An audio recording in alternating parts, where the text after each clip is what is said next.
Hey guys, it's Matt NES, and today we're going to be talking about the poor Wii U. This system, I feel like, could have had a lot of potential, but in a lot of different ways, it really didn't meet any of those expectations. Casual audiences thought that this was just an upgrade to the Wii. Hardcore audiences were just not impressed with what it could do back in 2012. Keep in mind, the system came out a year before the PS4 and Xbox One. And there were just massive droughts of games between all the different times that the system was out, back from when the system launched all the way up to the very end. Even with all that in mind, I still really like the system, and I've amassed a small collection of Wii U games. I pretty much have all the games that I want in my collection. I still have a few that I'm missing here or there, but why don't we take a look at my Nintendo Wii U collection? Let's check it out.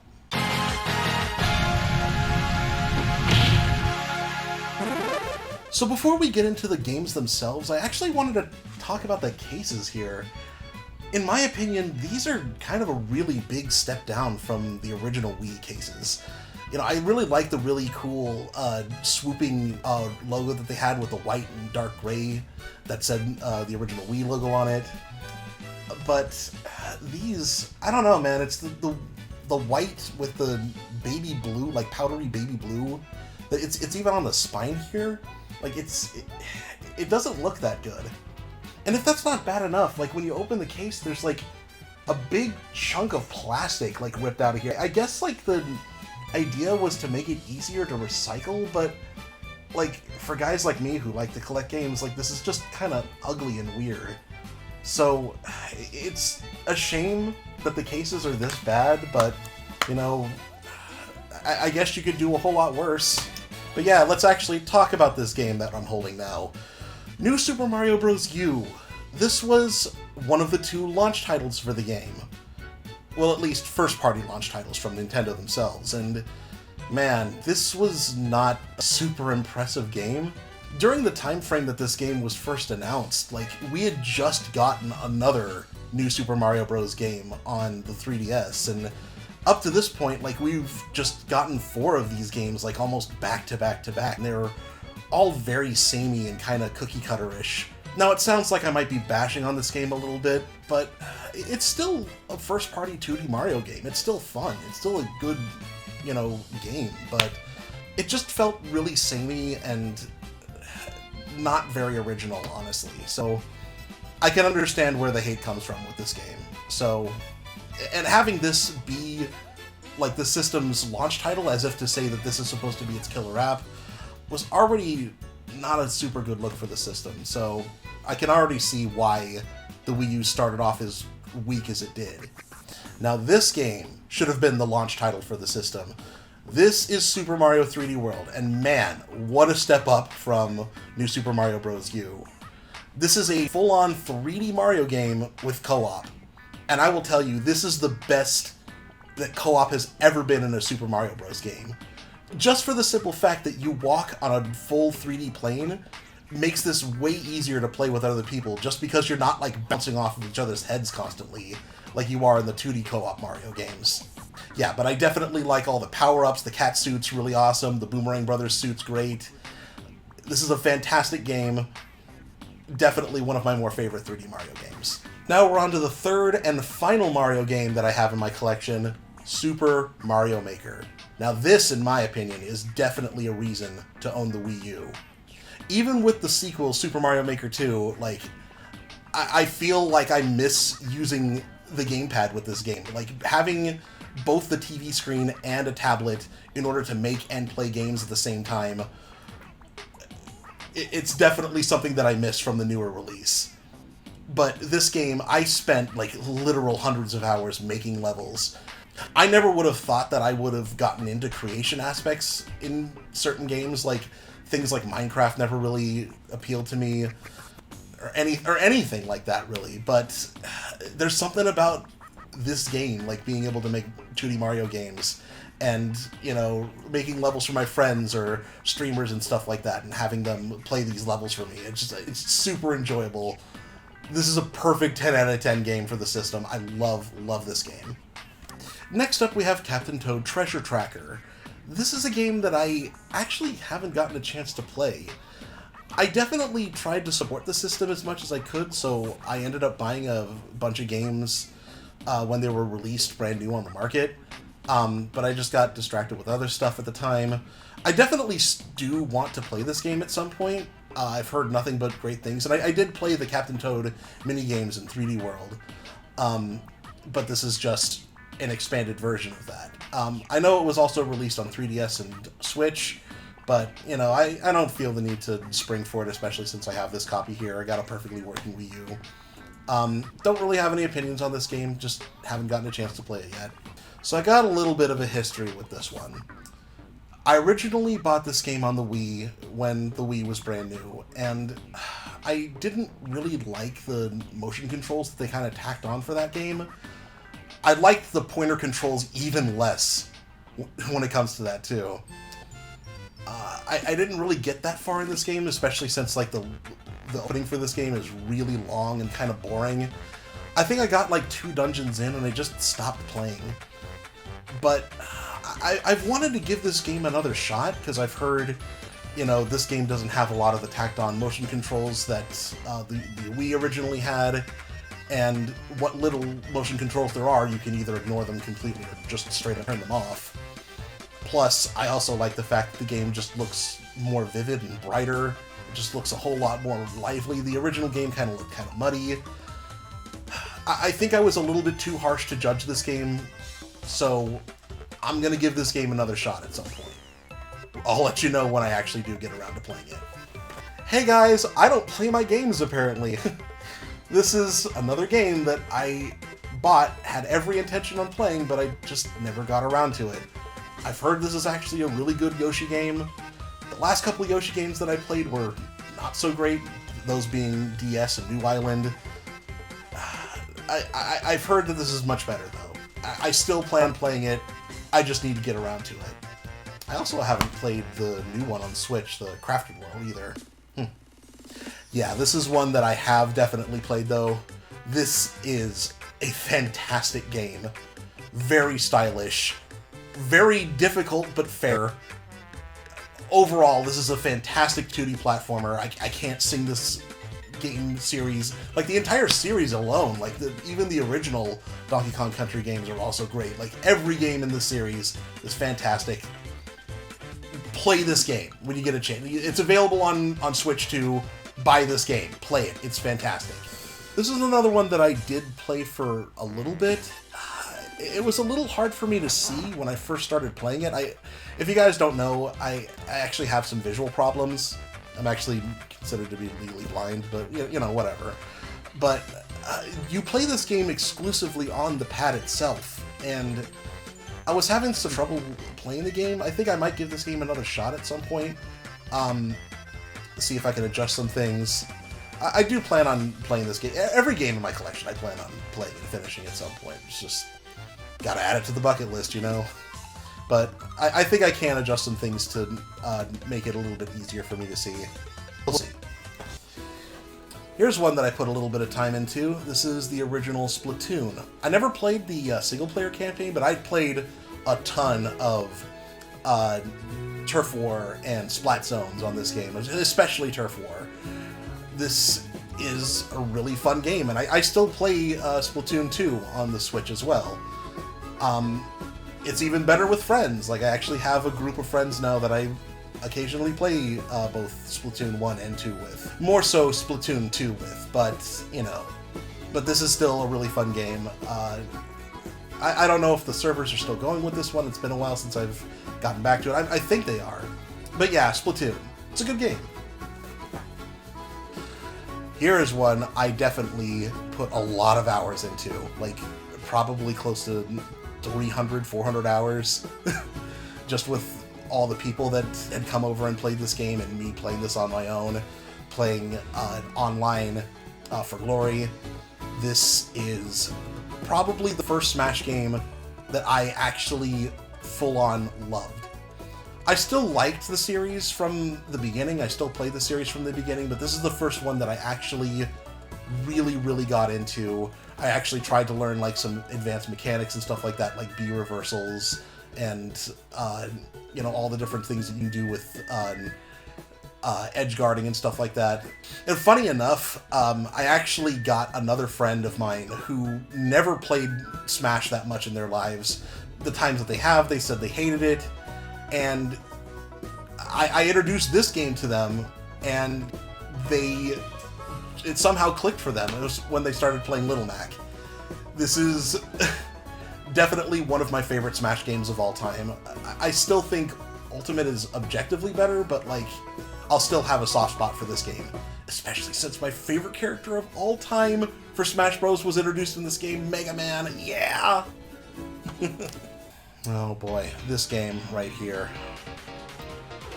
I was not super impressed with this game. I had a lot of high hopes for this, and I know that there's a good game buried under the crap that's piled on top of it. During this time, a lot of people were wanting to have more support for the gamepad. Games that centered around it more. And this game definitely delivered in that sense, but it just didn't work. Between having to do gyro control and switch between the main TV and the gamepad, you had to pigeon your head around trying to find the right angles to shoot stuff with. Why couldn't you just shoot with the reticle on screen? I will say that there is a silver lining with this game, that there is co-op, and it definitely makes the game a whole lot more enjoyable to play when you have another person to play with. But this does not stand up to the legacy that Star Fox 64, the original Star Fox, and even Star Fox Assault managed to lay down. So hopefully this game bombing doesn't mean that we're not going to see another Star Fox game again. Hopefully we'll get another one, and we can get something a little bit more traditional. But only time can tell. Surprise! We did get another Star Fox game!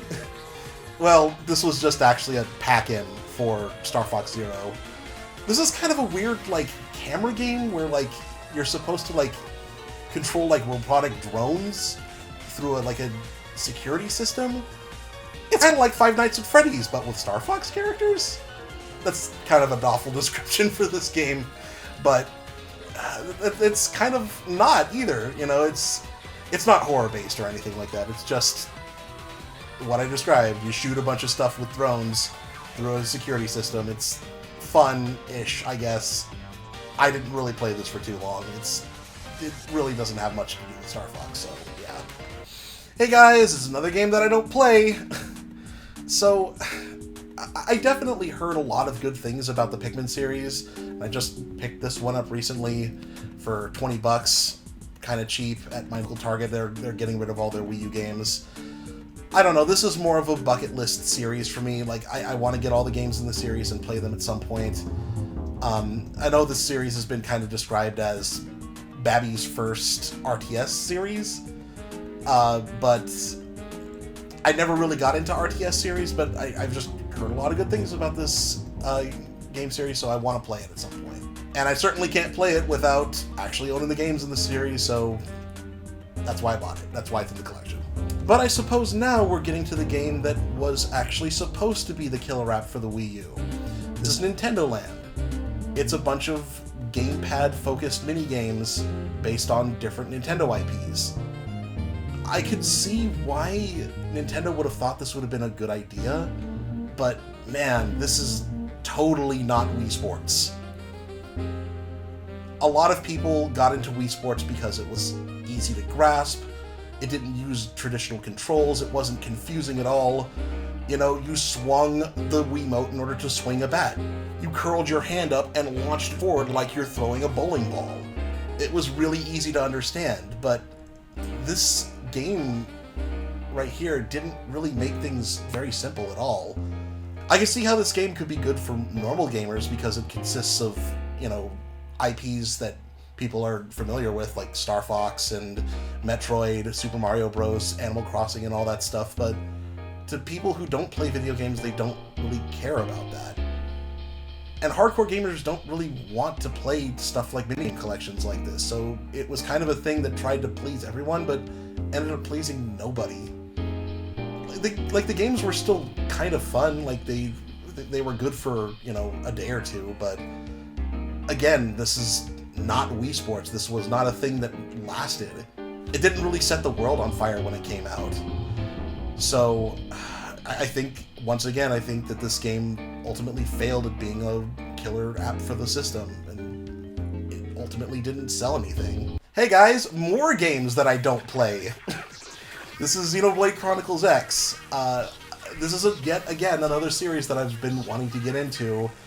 I know that the original Xenoblade Chronicles went for a ton of money online because it was a GameStop exclusive, and I didn't want to have that happen again, so I just went out and bought this game right away, and once again, I just got caught up doing other things, probably playing Mario Maker. But again, I will get around to these games at some point. I am actually thinking of picking up Xenoblade Chronicles 2 at some point, and the original Xenoblade Chronicles as soon as I can find a copy of that game for a decent price. I know this game is supposed to be more of like an MMO style battle system where there's like cooldown powers and stuff like that, and it's hard for me, a guy who mostly was raised on turn-based RPGs, like it's a little confusing for me. I know it probably won't be once I start playing it, but every time I see gameplay for this game, it makes me a little nervous because it looks really, really confusing. But I will give this game a shot at some point, for sure. So this is a game that I did end up playing a little bit of. This is a game that was released around the launch of the Wii U. This is an action game by Platinum. It's kind of a hybrid between like something like Pikmin or like a top-down adventure game, sort of, where you would recruit and control a bunch of dudes all at once, and they would like make up these giant weapons. You'd like paint something on the screen like a sword, and a bunch of your guys would turn into a sword or like a gun, a whip, and stuff like that. It's a really weird and strange game, but like still really high action and stuff like that, like what you would find from a Platinum's game. It's pretty fun. I never ended up finishing this game. I didn't really play a lot of this game. I did like what I played. I just didn't get into it as much as other people did. Next up, we have the double pack Bayonetta 1+2. I never actually ended up playing the second game in this series. I did play the first one on Wii U. And I will say, man, the first game is fantastic. And I've actually heard that the second game is even better than the first in a lot of different ways. Like, one way I've heard that they've gotten rid of all of the QuickTime events and stuff like that. I never got around to playing the second game, I guess just because, like, Smash had come out around that time and I just got swept up doing other stuff. And I didn't want to play Bayonetta 2 right after I just got done playing the first one. But if it's anything as good as I've heard it's being, I'm sure that I'm going to enjoy Bayonetta 2. I will play this game at some point, don't worry. Next up we have Sonic Lost World. I feel like this game gets a little bit too much hate than I think it deserves. Granted, I still think it's got maybe some issues. Like, yeah, it is kind of ripping off Super Mario Galaxy's orb and tube-shaped planet stuff. You know, Sonic can go and like flip under the stage and do like multiple passes and stuff like that, but like, honestly, I love Super Mario Galaxy. And I would say that this game is definitely a lot tougher than most other Sonic games, but honestly, I don't really feel like that's automatically a reason to hate it. I will say that the villains for this game are very generic and just archetypes, but, you know, I don't really play Sonic games for their storyline at all. I still think games like Sonic Generation and Sonic Colors are still overall better games than this, but I still think that this is an okay game. Sonic All-Star Racing Transformed. I wasn't really playing this game a whole lot when it was brand new. I would think I was playing a lot more Mario Kart 8 than this game. I did play this game for a little bit. I did think that the transforming vehicles were cool. I did like the angle more that this was more of a Sega racing game a little bit more than... I wish that they put a little bit less emphasis on Sonic, but I get it, Sonic is supposed to be their big breadwinner or whatever, so you gotta have him be front and center. But I like the fact that there was, like, stuff based on, like, Space Harrier and, like, Golden Axe and, you know, Shenmue and stuff like all these different Sega IPs, and I like that a whole lot more, so I just wish that they focused on that just a tad bit more. But yeah, this is still a good kart racer. Definitely worth your money, I think. Okay, you all know how I feel about Way Forward. This game's no different. It's really fun. This is basically a reimagining of the original DuckTales game. It's definitely not beat for beat the exact same game. I would say that this game's a little bit more exploration-based. And I love the fact that they brought back the original cast from the 1980 show to reprise their roles for this. You know, Alan Young, this was one of his last roles, playing Scrooge McDuck in this game, which is, you know, kind of sad, but like still kind of brings a smile to my face a little bit to hear that. And he still, like, managed to do a great performance in this game, and this game is just fun. Like, pick it up on any system that you can. I really like this game a lot. Got another bucket list game here. I've heard really good things about this particular game. I originally thought I would get it on 3DS, which, you know, this game was originally released on, but I feel like Resident Evil games need to be played on a big screen, and I wanted to get one of the HD versions, and with the gamepad support, it would be most like the original release on the 3DS, where you can sift through your inventory and stuff like that.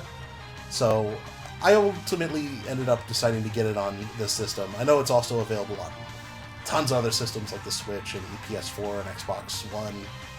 I think it's also available on PS3 too, but this is the one I decided to get it on. I will play this game at some point. I have heard it's good. Next up, we got Ninja Gaiden 3 Razor's Edge, another bucket list game. I've always wanted to try out the Ninja Gaiden 3D games. I think the ones that I would ultimately end up getting are this one that I have, plus the two Sigma games on PS3. But I don't want to tackle this game until I have the other games in the series. I want to start from beginning to end. But I found this game for relatively cheap, and I've heard that this is, for better or worse, like the definitive version of the game. I've heard that the original Ninja Gaiden 3 had a lot of technical issues and balancing issues, but this game ended up fixing a lot of its issues, the Razor's Edge edition. So yeah, as soon as I get those games, I'll be giving this one a shot. Got another bucket list game here! Oh my god, I don't play my games. This collection video has got me realizing that I need to play more of my games. But I did play the original in the series, the Rayman Origins, and that game was really good, and I've heard this one is even better. I decided to stick with this version because this version has all the original modes that were planned for this game. This game was originally supposed to be a Wii U exclusive, but then I guess like the Wii U started failing, and Ubisoft's like, crap, we need to make this game, make sure that it sells, so we gotta port it to everything. But there's a ton of other different modes, like gamepad-centric modes and stuff like that on this game. So yeah, I just wanted to own this version. So I will end up playing, I will play these games at some point. All these games that I'm talking about today, I will play them, I promise. I promise you guys. Another drop in the bucket list. But you guys have already recently seen this game, haven't you? This was on one of my latest pickups videos. I got it for $2 at a flea market. Still haven't played this game. It looks vaguely interesting with the whole, you know, permadeath thing and, you know, sifting your inventory in live action while you have to look at the game screen to make sure that you're not going to get snuck up behind by a zombie attack or whatever. You know, I will play this game at some point. It seems interesting enough. Oh, you guys, this game is one that I have definitely played. I haven't played all the different campaigns in it, but the original Shovel Knight campaign, I definitely had to own a physical copy of this game. This game is amazing. This is one of the greatest 2D platformers I've ever played. Up there with things like Mega Man 3, Mega Man X, Donkey Kong Country Tropical Freeze, this game. This is a fantastic game. It's literally available on everything. Like, play this game, guys. Seriously. If you like retro-inspired games, I know they flood the market, but this is like the OG original one that kind of started it off. Play this game, guys. So this is a bargain bin game that I ended up picking up for about $5 at GameStop. This is Tank Tank Tank.